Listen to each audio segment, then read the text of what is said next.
women across the world are making compelling statements, and in the Western region, we have our own woman who is inspiring the next generation of women leaders, and she is in the person of AMOAKO-ADU. She is the CEO of Integrity Logistics and a co-partner of Apave Ghana Inspection. Today, we want to understand her growing up, life and growing up, her career in the oil and gas, and her latest pet, the virtuous boardroom, in addition to her plethora of activities she's been doing, endeavors and more. So she's been gracious enough to host us here in her office, Apave Inspection at Biahu in the Western region of Ghana. My name is Nana Kwesi Kumsen, and this is Extensive Chat. Welcome, madam. Thank you. So your name is what? AMOAKO-ADU. Just that? Yes. You know, no English name. Why? What happened? Nothing. I think it's a good one because even the Ya abbreviates my full name. So it's AMOAKO-ADU. Yes. YAA. Yes. So I think maybe it was structured before giving it to me. And I was born on a Thursday, so definitely, yes. So where did you grow up? In Takari. Here. And how was growing up like? I'm not sure. The discovery of oil and gas was 10 or 12 years ago. Yeah. So what were you seeing growing up there? What did you see growing up? I think I saw opportunities when people were thinking of moving out. I saw opportunities in Takade, and then I had to just stay here and make it into reality. So that's it. So schooling, where did you start? I started at Chapel Hill, and then went to Fijai, and then went to UCC. But before that, I went through other schools in Accra because I wanted to choose a different career path. So in Fijai, which course? Business. Business. Did they have any influence? No, nothing. Because the industry is not business related, it's technical. Where I'm working, Apave, it's more of technical. And it's mechanical engineering or electrical engineering. So no business. Wow. And UCC? UCC, I did business administration, which led me to being an administrator in an oil and gas company called Global Energy Ventures, and then to Apave. How did you end up in the oil and gas sector? Okay, so was it your first place of working?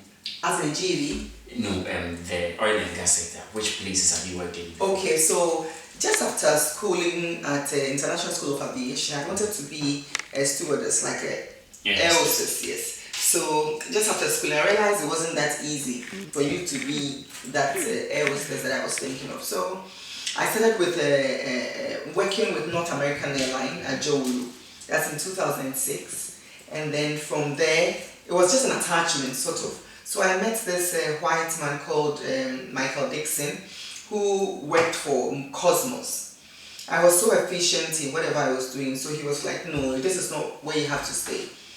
If you don't mind, I work in Takade, so if you can come. He didn't know I lived in Takade. And that was home. Exactly, that's home. So I was like, okay, yeah, let me just jump on this train. And then we came to Takade. We started with his job, but because it wasn't his, the employment wasn't through the company. It was just his decision. So when Cosmos was like putting things in place to be in Takade and all that, I had to go through the HR system of Cosmos, and it wasn't that easy because they knew I was working there. They thought it was official, formal. Exactly.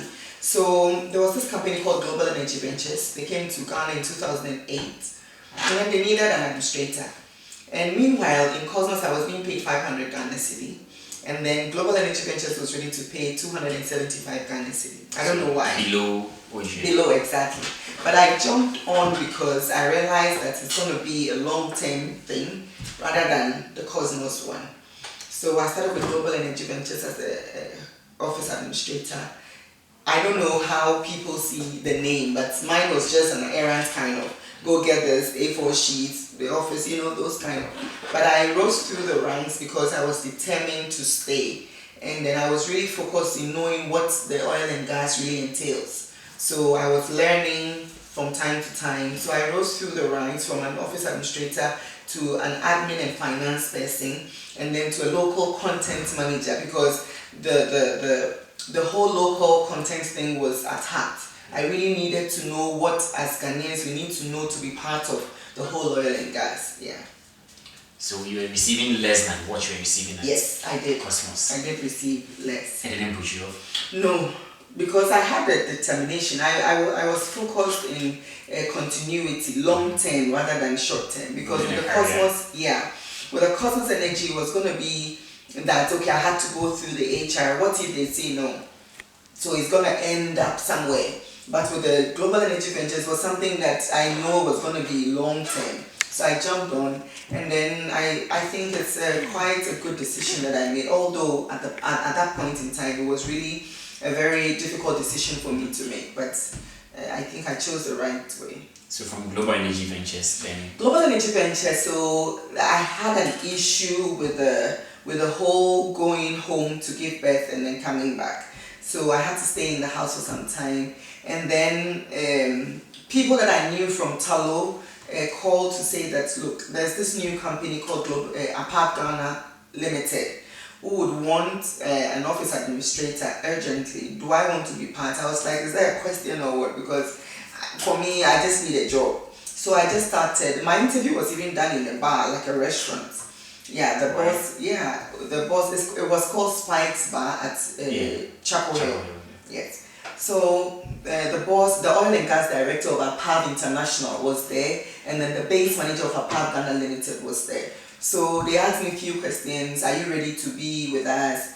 We know you work with a British company. Apave is a French company, so you need to have a change of mind in a whole lot of things. And I'm like, yeah. So they told me it was in December when we had that interview. And then on the 4th of January 2011, I had to start Apave Ghana Limited. So through that, in 2015, so from 2011 to 2015, I was working with Apave just as an administrator, trying to get things sorted out for them, finances, local content, the same old thing. And then in 2015, the Airline 2204, that's the Petroleum Commission Airline, came out that every international company needs to have a local partner before you can even bid for a contract. So Apave Ghana Limited was a wholly foreign company, which is a French company. They didn't have a choice than to have a local partner. So they thought it wise that, look, we feel that you've been with us for some time now. You're good, you're very proactive, you can do this, you can do that. Why don't you form your own company so we can have a JV done with you? So that is where the whole thing, for me being here now, started. So you didn't even have an idea of that from the beginning? No.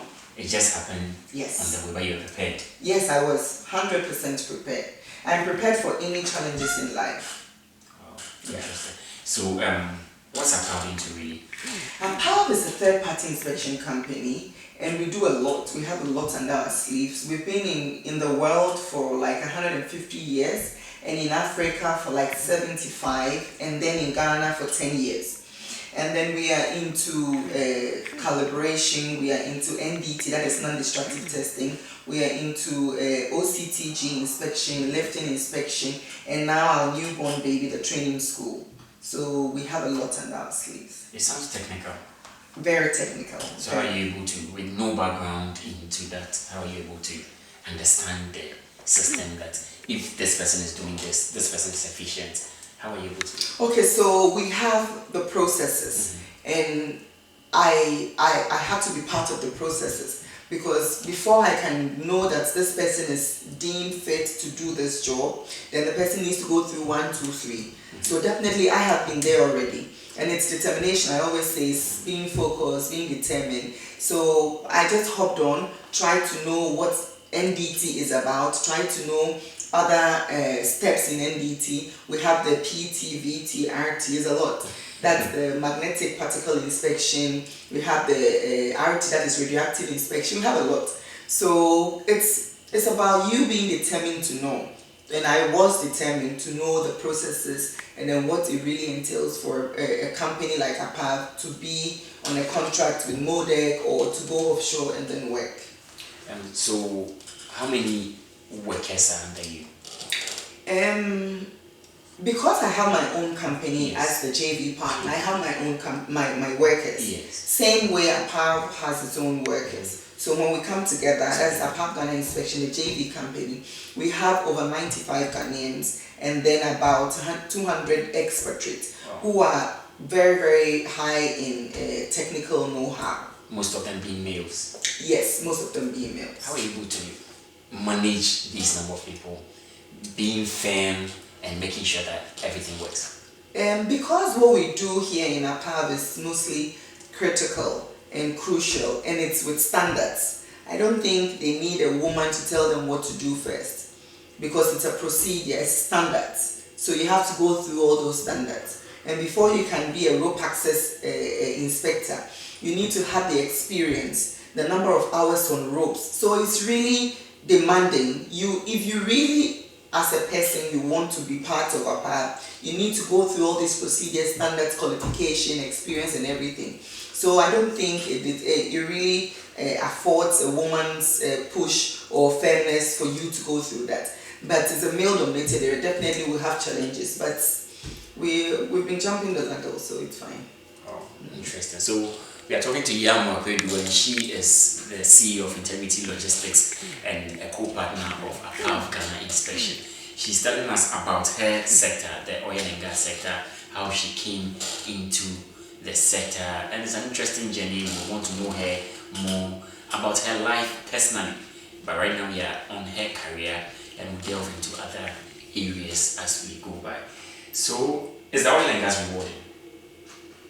As in, Is it rewarding? Does it? We have that perception that oil and gas, you are made the oil and gas, you have money, and so is it rewarding? Does it really come with, or it's just hype, so to say? I once listened to an interview with Bob Marley, and then the person asked him, "Are you rich?" Are you rich? And he's like, "What do you mean by rich?" So when you talk of rewarding, anything that you Financially, in monetary terms. Yes, definitely. If you strive at doing something that you know best, you have to be rewarded in other means. Financially, yes, but I think it's more of experience, and then I always want to use determination.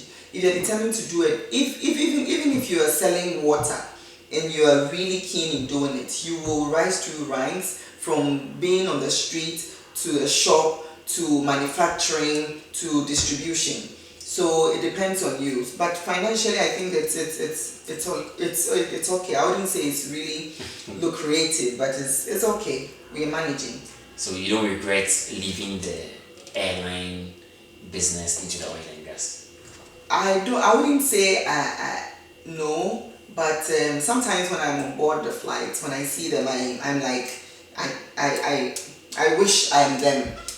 But I don't know if they wish they're me. But I'm okay with anything. That's God's decision. So I don't really want to be anything that I would want, but I would want to be something that God wants me to be. So I think it's God's decision. At the mention of the aircraft and all that, I like to travel a lot. Is it the nature of your work or personally you like traveling? Both.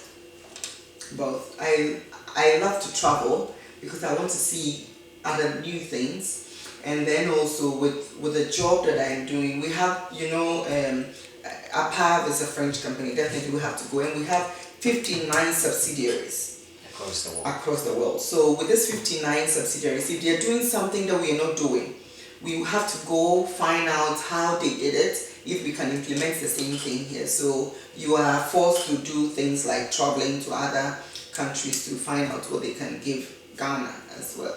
But I love both. So where haven't you been? I've not been to Australia and then in Asia. But apart from that, I think I've been in all the continents. How does it feel? I don't see the difference because nothing shows that I've been everywhere. But I think it's really interesting to be in other countries, to learn their culture, to know how people think and do things in their own way. And it's good to know that, okay, I've been here, I've been there. With my kids, when we're around and we're looking on the globe, like the atlas, and I'm able to tell them about more than 50 countries that I've been, and they're really proud. And then I am proud as well because I can tell them the culture here, the culture there, how this is done there and how this is done here. So it gives me some pride sometimes, but it's really not necessary, is it? So as a mother, how are you able to, I know it's very demanding to be in this position. Yes. So how are you able to juggle or integrate motherhood and administrator and managerial role? The fact that, well, if I'm not traveled, I'm home. And if I'm home, I'm with them. I mean, when I go, I close from work. So how many children? 2, please. Okay. A girl and a boy. And if I'm not traveling, I'm home. I mean, when I close from work, I go straight to the house. So definitely I see them and I meet them. We do what we can do in the small time. But I know it's not enough. I'm doing my best as a mother and then a CEO. But I know they will understand when they grow up. But the little time I get, I try to give it to them. Are you able to explain to them they know what their mother is into? Yes, they do. Is any of them aspiring to be you? No, none. Why? Well, the little boy who is 5 wants to be an engineer. Okay. And that is all. We all had those wishes when we were kids. So I don't know if it's going to be what he wants. But the girl wants to be a doctor. And that is none of my career. So you're not part of those mothers who would be this and not this? No. I had the chance to be in the nursing school for a year just because of these things, like being forced to do something. My mom is a midwife, so she wanted one of the daughters to, we are 3 girls, so she wanted one to be hers, and it had to ruin a year and a half before I started all over. Why? What exactly? Because she wanted one of us to be a nurse, and then I went through the nursing school, but I realized it wasn't my field. So sometimes it's a waste of Why is it time. your field? Well, I experienced a whole lot of things which I couldn't stand. Like? It's really sorry. I think it's some of the things I don't want to mention because I feel that is why I'm here. So that I can tell people, but I don't want to mention the exact things that really made me run away from there. So, at your leisure, what do you do? I love to read and I love to travel and then maybe try to find out other things as well. I'm someone who loves to help, so I would want to know what really will go on for me to help this person. I go around looking for people who need help and then I try to offer the little I can. Wow, interesting. So we're still talking to AMOAKO-ADU. She's sharing a lot with us how she went to the nursing school 1 year and she had to come out because of some things she couldn't afford seeing every day and more. And she's the CEO now in an oil and gas company. You heard about the many technical terms she used, JV, BT, RT, and all that. So we are still talking to her now, knowing her personally, wanting to know her more. From the Western region, staying here, working here, are you proud of the region we are building? No. Why? There are a lot of things we as the people in the region would have to do for ourselves so that other people can come in to help as well, but that is not what I'm seeing. And then also I think we have a lot to give. If we had our own way, we would have maybe closed the whole Western region to see what we can offer to the entire country. I think we have a lot to give, but we receive less. And the kind of people that are in here,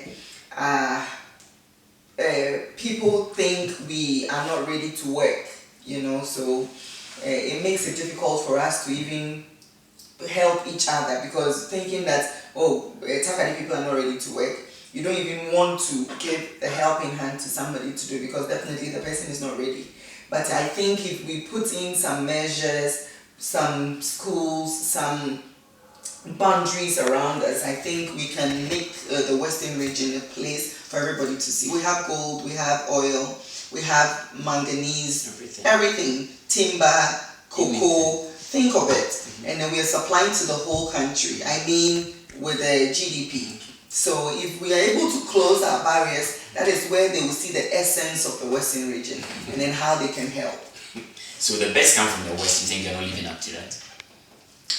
We have the best, but we are not given the best. So the best is still somewhere that we need to. The nation doesn't share the resources evenly. No. If you look at our roads, I don't think they're doing it. If you look at the infrastructures, I don't think they're doing it. If you look at the schools, I don't think they're doing it. Healthcare, these are the things that the government is supposed to, but we don't have those. So I don't think. So if the president is watching now, what would you tell him about that? I will tell him to either allow the country, the Western region, to be on its own, or they would have to come to our aid as soon as possible, because we have other people who are planning to do other things. I'm not yet to tell you, Mr. President, but if you're watching, you can come see me. We can talk about how we can make the Western region a place to be, or I think we'll have to close our borders to the rest of the country. And what are you proud of in the region? Western region, we've got a lot of things, If you talk about tourism, we do have. If you talk about musicians, we do have good ones. We talk about resources and other things, we do have. But as I just said initially, we just need to put things in order so we can get things running. But aside that, we have the best of things, I would say, in Africa. You love music? I do, a lot. Who do you listen to? I listen to a lot of people. I love to listen to Bob Marley, Lucky Dube, because they speak the truth and whatever life is about. And then I do listen to more of the Nigerian music. And then Ghanaian, yes, I'm a bit limited to some few people in Ghana. Right. And Kofi Kinate is one, which I would mention. Aquabua is another. Joy B and some other people. Sako there as well. So you sound like somebody who have a lot of, you see the music you listen to. Yes, because I don't just have to listen to any song. I need to listen to songs that will help me think, and then the whole idea of trying to know what the world is about and everything. People think it's just about what you see or but it's about what people have gone through that they put into music for you to listen. And then it might be that you are in the same shoes with them, and then you know how to turn around and then understand the whole thing that is happening to you. So I like to listen to music that will elevate my soul, things that are happening around and people are really putting it into music. The arguments that is very rich. So you mentioned millionaires around and your name was mentioned. No. Are you rich? No, I'm not. I don't know how monetary terms. No, I'm not. I'm not. No, but I mean, for your name to come in an argument, These arguments about the youth, that's right, he has this, this person has this, their names they will mention. Yeah. Your name makes that sentence. Your name makes those arguments. I'm happy people are saying it to be that, and then I think everybody's wishes to be rich and then can afford whatever he or she wants. For me, it's been, I'm not rich, but I think I can afford things within my range. So I don't know if that's you term as a rich, but I feel I'm rich. For me, I will accept that, but it's not into millions or billions. It's for me to afford things within my range, yes.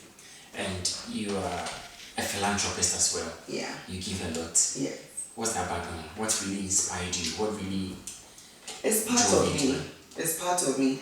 I've been there before, so when I see people there, I put myself in their shoes and then try to think about how they would be taken from that stage to another. So I try to help in the small way that I can. But it's been part of me. It's something that God put in me to give to other people. So it's natural. And your new project is Virtuous Boardroom, a women empowerment organization that seeks to empower the next generation of women leaders. Yeah. Why that? I see women to be vulnerable.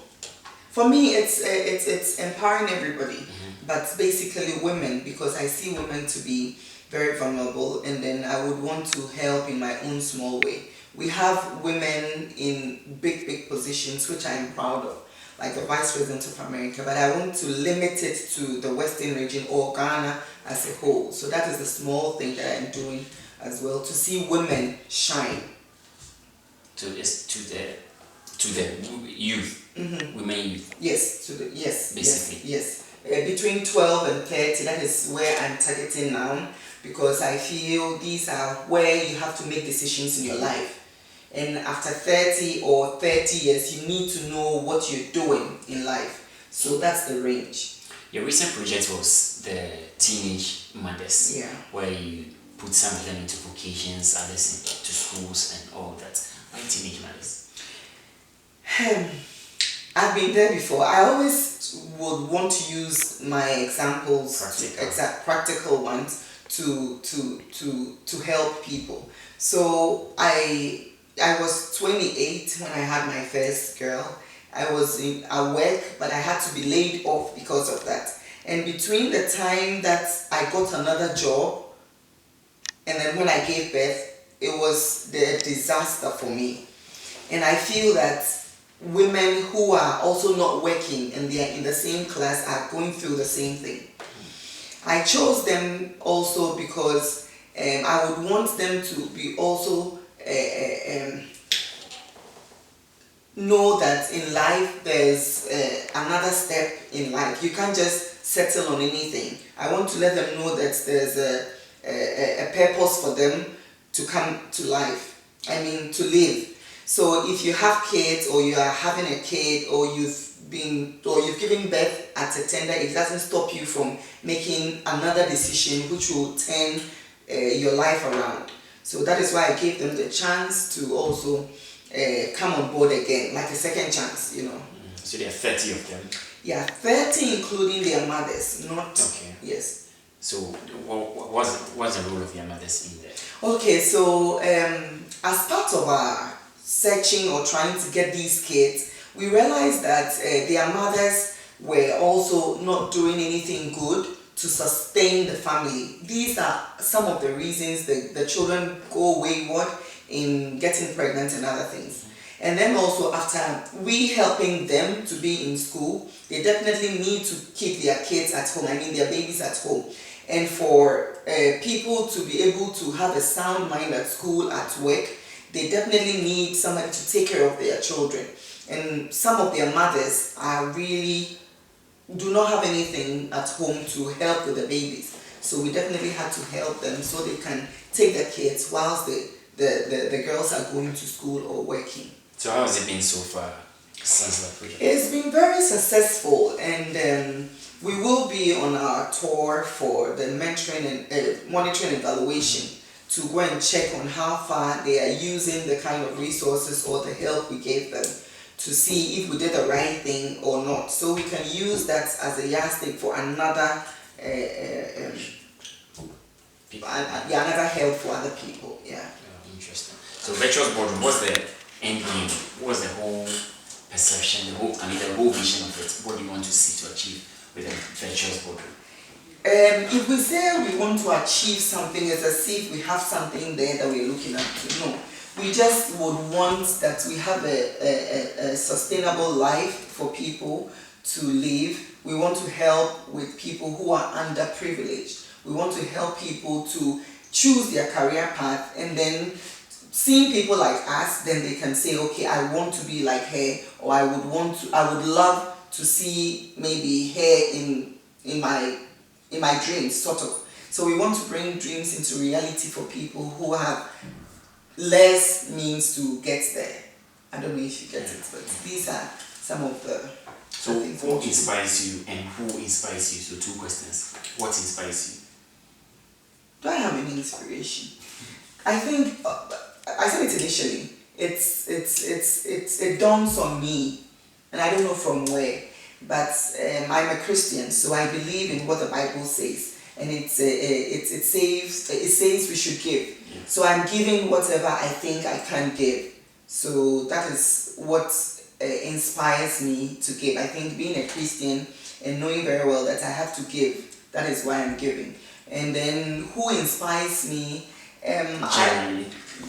I do not have one because I feel I need to also inspire other people. So maybe somebody sitting somewhere would look at me some other time and say, okay, but for now I don't. I think I have to do it. I have to strive. I have to I have focus. I need to reach this point in life. So I don't need to see somebody before I do it. I think I have the right to reach somewhere that I will say, okay, I'm done. So I don't really look up to people in life, but I try to take clues from other people so I can get things done, but not a particular person or a country or an object, no, nothing. So you won 40 under 40 best.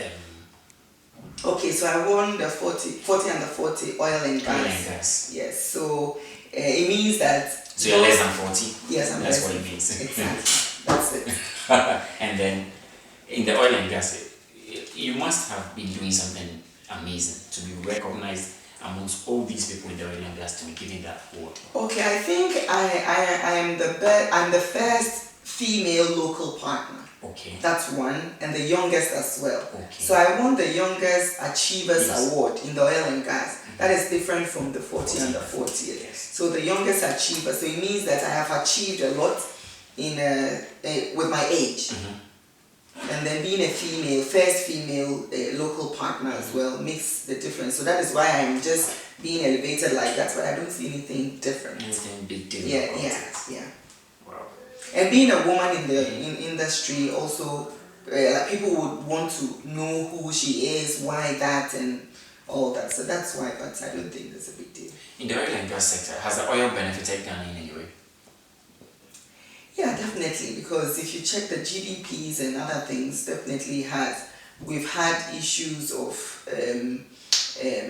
lots of revenue from the Immigration Act, so that the Ministry of Interior for the expatriates coming in. These are revenues, work permits, and other things, and then technology transfer as well. So we have, I would say we have, but we are yet to see more. Yeah, tangibly, you go to other places like Norway, like the Aberdeen's where they have the oil, and you can see it, it's tangible. But if I bring a foreigner and I mean out of the blue ask, this is an oil and gas city, does it reflect? No. So you feel? For a foreigner, no, but for an indigent, yes. An African who foreigner, I'm not saying Tanzania, it can be even a Nigerian, yes. It can be an Ivorian. But he or she might say no because of what he or she have seen before. But talking from our perspective in Ghana, Ghanaians, we will say yes. Initially, we didn't have these hotels, these restaurants, these malls and other things around. But we're seeing them as part of the whole new technology, the new oil and gas, because they need to buy food. Where are they going to buy? So people are putting things in place. So we would say yes, but it's not really appreciative. So what's to be done? A lot. We can't mention everything here, a lot. And whenever I have interviews like that, I would want people like ministers, the president, people who manage the whole country to be listening. If they can call me one-on-one, I can be able to listen for them. But for now, it's going to be a lot for us to talk about. All right, it's been interesting having you, and we would want to look around. You have the training school. Yes, please. So what are you going to train people on?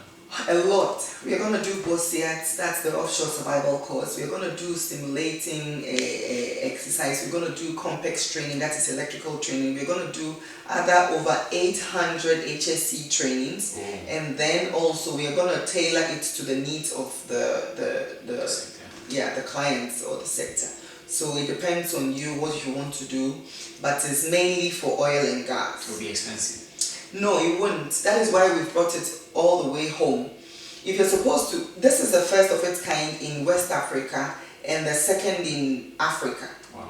Yeah, because people would have to go outside, either to Nigeria or South Africa to get this thing done. But we are bringing it home in Ghana for people to come, which makes it less expensive because you don't have any logistics cost, plane tickets, per diems, hotel, and all those things. So it's going to slash the whole thing down. It's going to be just a course, and it's not going to be expensive because if we are going to travel outside to maybe the UK to get this thing done, we would have to go like 20 of us to go. And then when we have just one tutor coming all the way from Aberdeen or the UK to come and have it done here, you see the cost. So it's going to be completely low. And I'm trying to get GMPC and the Ghana Education Service and then Petroleum Commission to understand and come halfway to subsidize for people who are really ready to be trained. If you get what I mean, yeah. We're gonna subsidize. So if let's say GMPC can say that we're gonna train maybe 10 people with this kind of money. So whatever the money is, we are gonna subsidize and then help as well, because we are all in together. So the next time we come, you'll be seeing students around. Yes, not around. This is the admin block, but in the training center, definitely yes, you will. Holding their books and break time and going to buy snacks. But it's gonna be just a short course. I think the maximum is gonna be like 2 weeks. Okay. The minimum is like 3 days. Oh, okay. So it's not like a long term kind of, yeah. Great. It's been interesting having Madam AMOAKO-ADU, and we've heard from her. I hope I was able to bring out everything she needed to accept her nursing experience. And I've been inspired, and I hope you are too. But we want to mention a name. What comes to mind? One word that comes to mind. That one I'm not good at it. So we'll try. Okay, let's Ghana. Kwame Nkrumah. Nana Akufo-Addo. What comes in my presidency, sort of? So one word aside presidency. Governor. Kofi Kenyatta. Music. Takrady. Oil and gas, sort of. Alright, thank you so much. Thank you too.